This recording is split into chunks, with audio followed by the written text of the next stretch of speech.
Assalamualaikum warahmatullahi wabarakatuh. Nama Riki Andran Wibisono dengan nomor NIM 151. Ingin membacakan tentang cerpen yang berjudul Ujung Terowongan. Penulisnya adalah Dimas Bima Sofianto.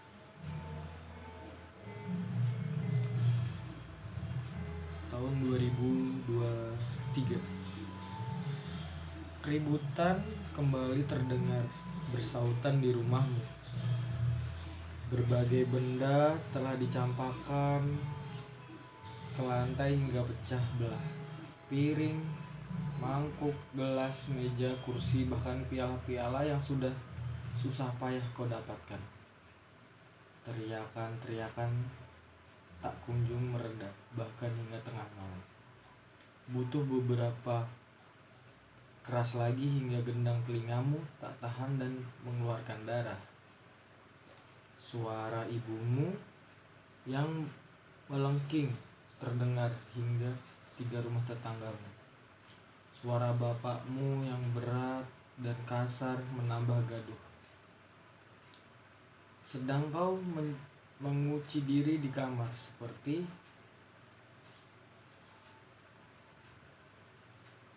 selalu, mencoba mengasingkan diri dari duniamu sendiri.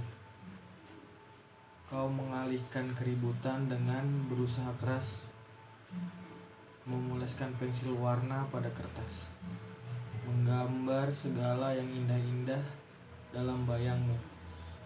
Sekali kau menyanyikan subang lagu asal bisa melupakan sejenak suara kedua orang tuamu yang tak kunjung berhenti meruntuh. Namun air matamu tetap tidak berbendung, namun selalu disebut-sebut dalam perdebatan.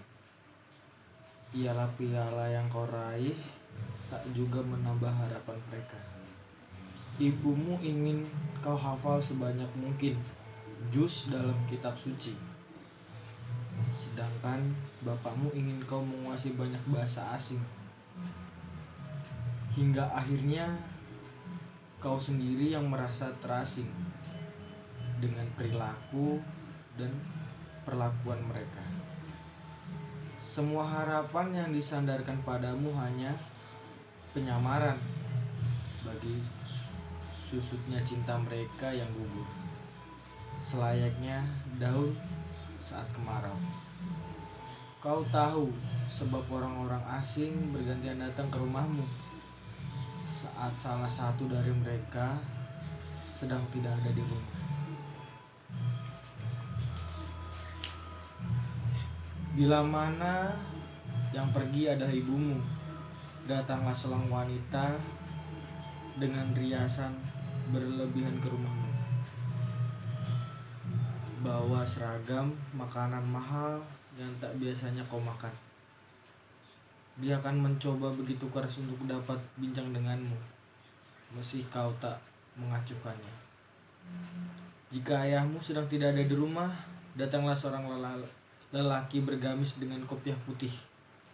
Janggutnya yang beruban di beberapa bagian akan dipilih-pilihnya. Setiap kali dia menghampiri pikiranmu, ia menceritakan segala hal mengenai surga dan nerakanya.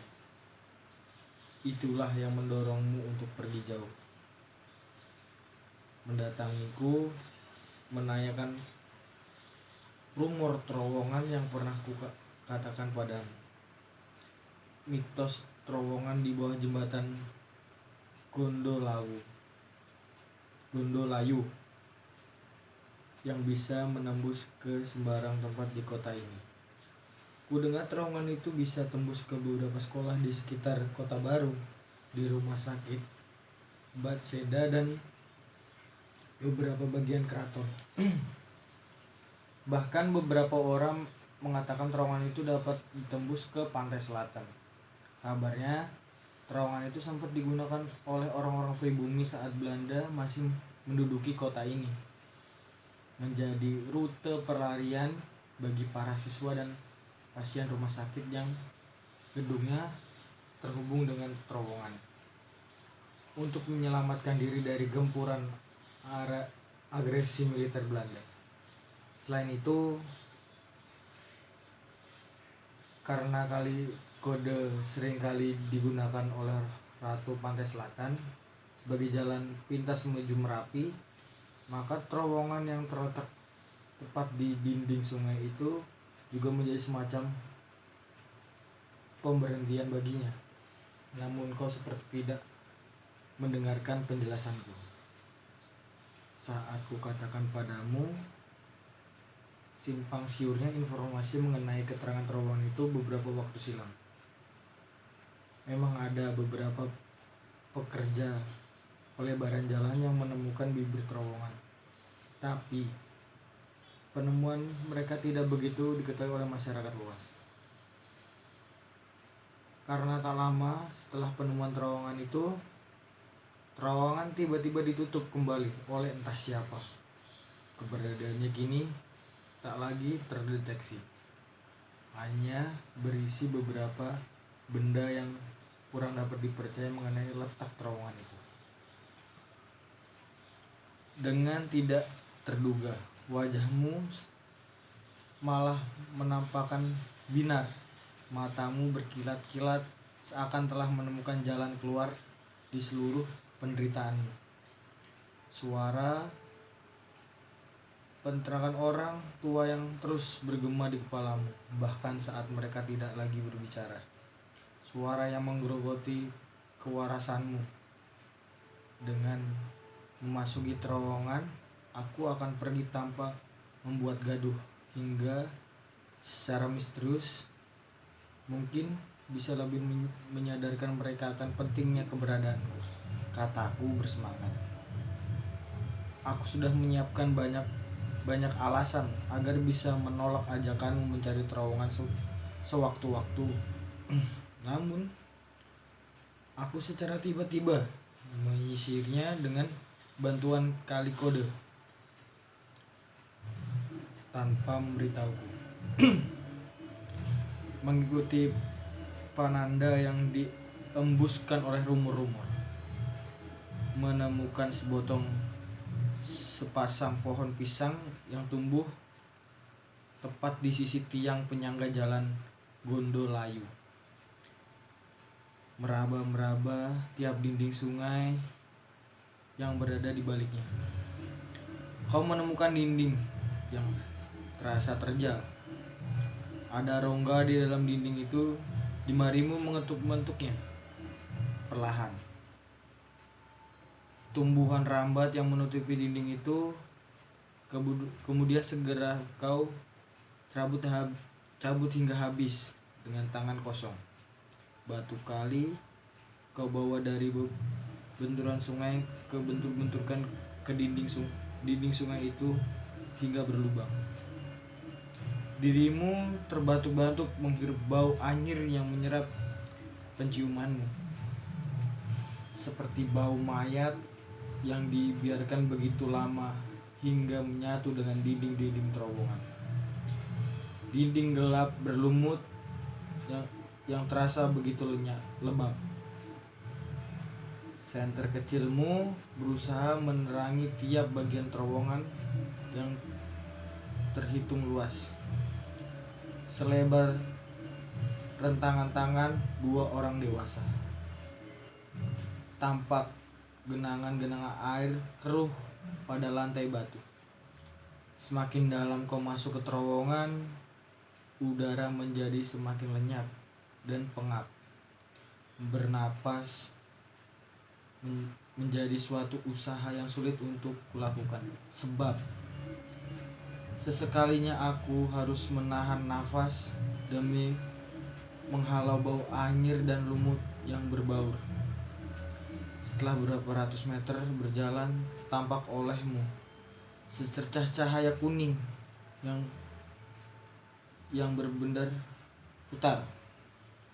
Cahaya itu semakin lama semakin mendekat ke arahmu.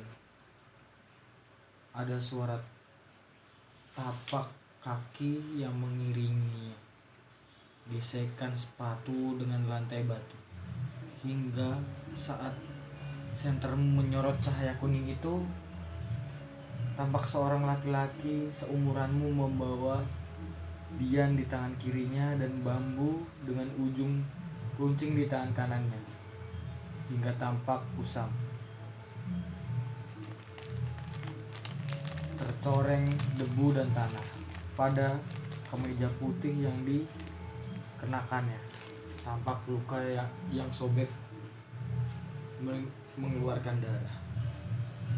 Kamu kenapa malah berjalan ke sana? Sekolah sudah tidak aman. Belanda berhasil menguasai sejak dini hari. Beberapa pejuang gerilya mengatakan untuk berlindung ke Veteranola Hospital lewat terowongan, kata lelaki itu. Wajahmu mengisyaratkan kebingungan yang teramat sangat. Dengan tergagap kau bertanya, sekolah apa? Maaf. Maksudku Alganevia Middle School. Aku masih belum tahu keadaan sekolah lainnya, tapi ku dengar Alganevia School juga sudah tidak aman. Laki itu memandangi wajahmu dengan pandangan heran, sebab tidak ada gerak-gerikmu yang mengisyaratkan keinginan untuk kembali dan beranjak mengikutinya. Kabur dari hal-hal yang menyakiti kita tidak selamanya tindakan pengecut. Keselamatan adalah harga yang terlalu mahal untuk diabaikan begitu saja, ujar lelaki itu lalu menuju ke arah dirimu berasal. Kakinya tampak terseok-seok seperti telah melakukan perjalanan sangat jauh. Sebuah lubang yang mengalirkan darah terlihat timbul dari betisnya. Kau terus berjalan dengan pikiran kacau menuju gelapnya terowongan yang tampak tak berujung. Setelah beberapa lama berjalan, ada sebuah percabangan. Langkahmu berhenti. Suara gemericik air tiba-tiba saja terdengar manggung dari dinding-dinding terowongan. Di kejauhan, nampak cahaya putih yang bergerak cepat ke arahmu. Matamu menyipit, mencoba menghalau silau dan menangkap sesuatu yang ada di balik cahaya itu. Sampai kau mendapati sebuah kereta emas berpayung merah melaju kencang. Ditarik sepasang kuda berwarna hitam dan putih. Sosok perempuan mengenakan kamben warna hijau yang ada di atas kereta tampak memancarkan cahaya terang menyilaukan. Kita menuju Merapi, teriak wanita itu. Dengan kesusahan kau mengingat-ingat sosok wanita pengendara kereta emas yang terasa tidak asing itu. Saat teringat bahwa wanita itu adalah Ratu Laut Selatan, tambah berpikir panjang, buru-buru tangan kananmu segera kau rentangkan terhadap bisa meraih keretanya dan pergi bersama sang ratu. Entah kemana. Karena itulah tujuanmu menyusuri terowongan jauh dari rumah yang membuatmu menderita. Namun saat kereta emas itu semakin dekat dengan kecepatan tinggi, tanganmu ikut terhempas kala mencoba meraih salah satu bagian kereta. Kau pun terpental cukup jauh, tubuhmu terhuyang-huyung terkena hempasan angin kencang hingga kepalamu terbentur dinding terowongan yang berlumut. Pandanganmu memudar lalu menjadi gelap seluruhnya. Saat matamu terbuka, hanya langit-langit kamarmu yang dapat kau lihat. Sudah dini hari, teriakan-teriakan yang dikeluarkan oleh orang tuamu sudah tidak terasa. Kau masih belum cukup bisa memproses kejadian yang baru saja kau alami. Semua hal tidak masuk akal itu hanya terasa seperti mimpi. Kau kemudian ingin menceritakan mimpimu itu kepadaku, karena pikiranmu jadi mimpi yang baru saja kau alami. Tiada lain adalah sebuah bertanda terowongan itu benar-benar ada. Aku buka seluruhnya. Betismu terasa kram, entah disebabkan oleh apa, sehingga saat kau mencoba untuk berdiri, tubuhmu ambruk kehilangan keseimbangan.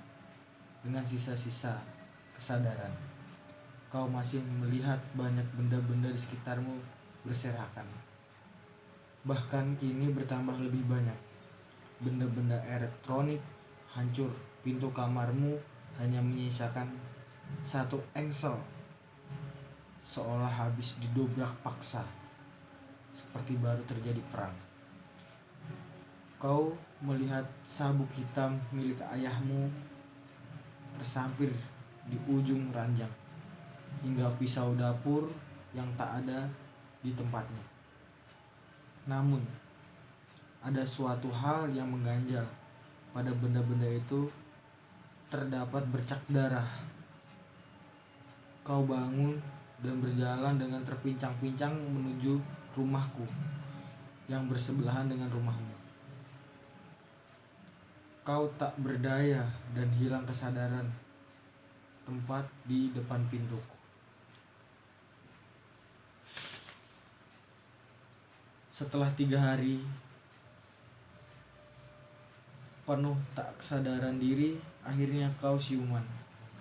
Kau menceritakan semua kepadaku. Berbagai hal berhasil menemukan terowongan itu dan mengalami berbagai kejadian aneh.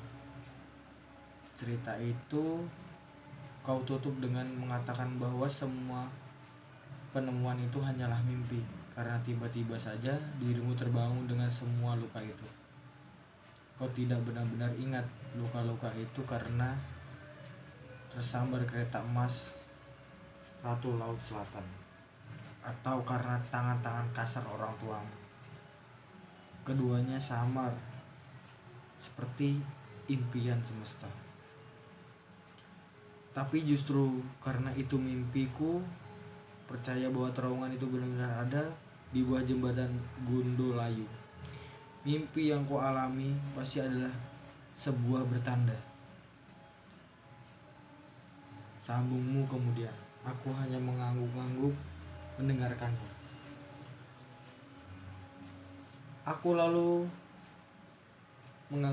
setelah luka-lukamu sembuh, kuantarkan kau pulang, dan pertanyaan yang keluar pertama dari mulutmu adalah, kemana perginya kedua orang tuaku? Sudah kuduga kau pasti akan menanyakan hal itu, karena rumahmu sekarang memang menjadi sangat sepi.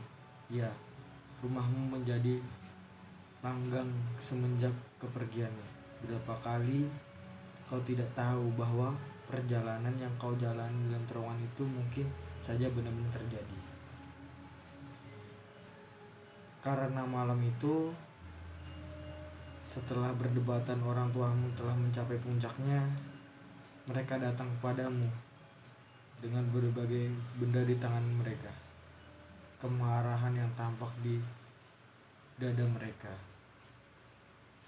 dilampiaskan kepadamu. Kau pun berteriak kesakitan menerima hantaman demi hantaman yang disasarkan ke seluruh tubuhmu. Kami mendengar rintihan kesakitanmu. Sayangnya, belum sempat kami menolong. Dengan menobrak pintu, kau telah berlari dengan sekujur tubuh penuh luka, entah kemana. Kau pun menghilang selama 2 minggu. menyadari kehilanganmu, mereka sama sekali tidak merasa kehilangan. Justru kelegaan yang mereka rasakan. Karena dengan begitu mereka bisa menjalani hidup tanpa berpisah. Mengingat di rumah bersama masing-masing orang asing yang bisa datang ke rumahmu. Dan kini lidahku terasa keluh saat hendak menceritakan semuanya padamu. Yogyakarta, Juni 2024.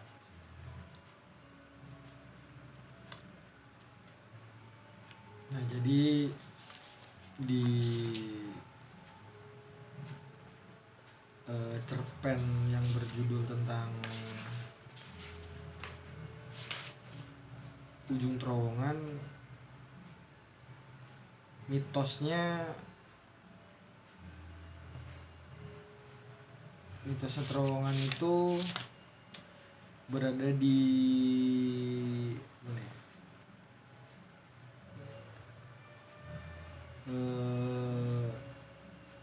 Menyambung ke beberapa bagian dengan gedung tua, melalui dari SMA 3 Yogyakarta, SMPN 5 Yogyakarta, SD Ungaran, Rumah Sakit Bethesda, Universitas Duta Wacana, dan juga SMA Pop KRI 1. Rumah tersebut berasal dari pengakuan salah satu pekerja.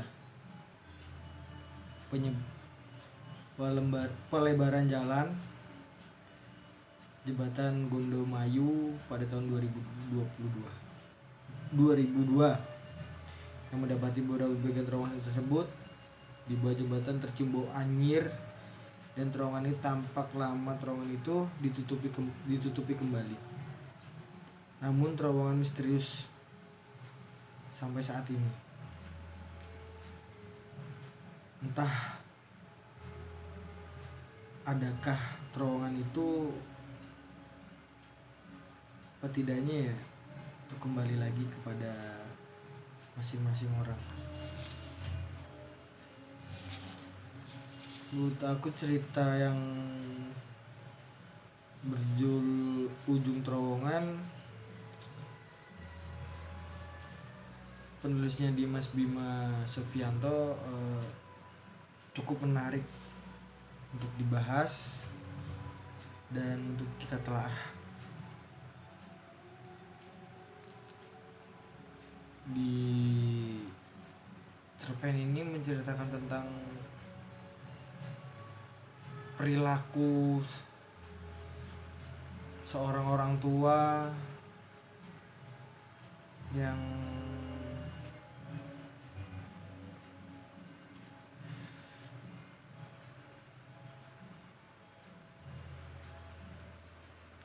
apa ya? Yang apa Jit?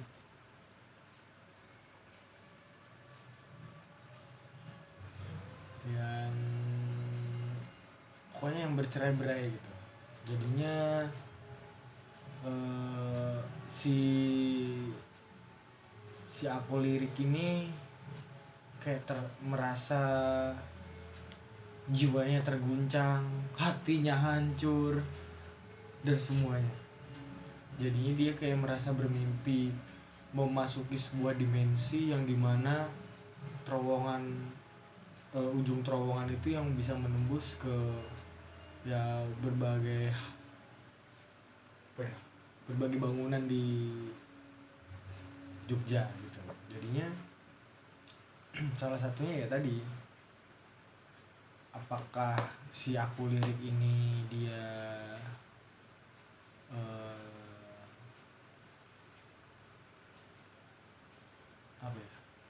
psikologisnya kena, mungkin itu bisa jadi gitu sih. Kalau menurut saya, kalau menurut kalian nggak, tidak tahu itu. Terus apa lagi ya? Kalau alur ceritanya sih menarik, sangat menarik. Nah, alurnya sangat melandai. Tapi yang temannya ini kenapa nggak diceritain bahwasannya nggak mau mengasih tahu dia tuh pergi kemana dan segala macem. Apakah temannya ini tahu bahwasanya apa yang terjadi saat dia hilang di 2 minggu itu? Ceritanya sedikit menggantung sih. Jadi gitu kawan-kawan sekalian. Udah 15 menit belum sih? Nah, jadi gitu kawan-kawan. Terus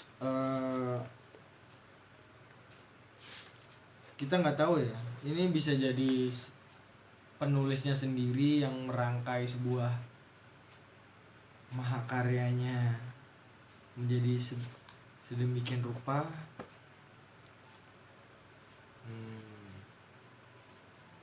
Ya gitu.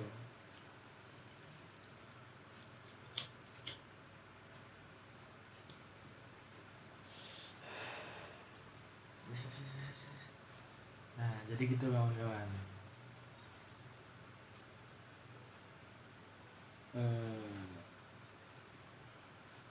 Kita harus bisa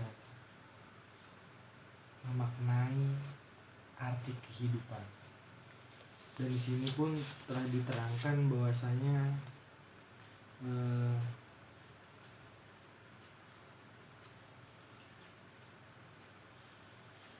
kabur dari hal-hal yang menyakiti kita tak selamanya tindakan pengecut. Itu yang bisa diambil. Itu kata lelaki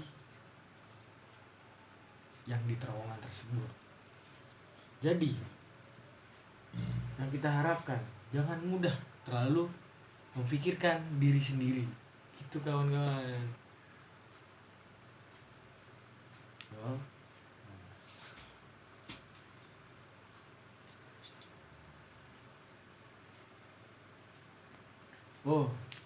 Sudah habis waktunya, kita hentikan sampai di sini. Terima kasih untuk mau mendengarkan cerita atau cerpen yang saya bawakan yang berjudul Ujung Terowongan. Penulisnya adalah Dimas Bima Sofianto. Ini saya ambil dari antologi Tutur Temutur Saimbara Cerpen tahun Taman Budaya Yogyakarta 2024. Juara satunya adalah Mas Dimas Bima Sofianto yang berjudul Ujung Terowongan. Terima kasih. Saya Andren Wibisono dengan nomor NIM 151. Sampai jumpa di tiang listrik terdekat. Bye. Wes, cuk, pateni yo. Cet.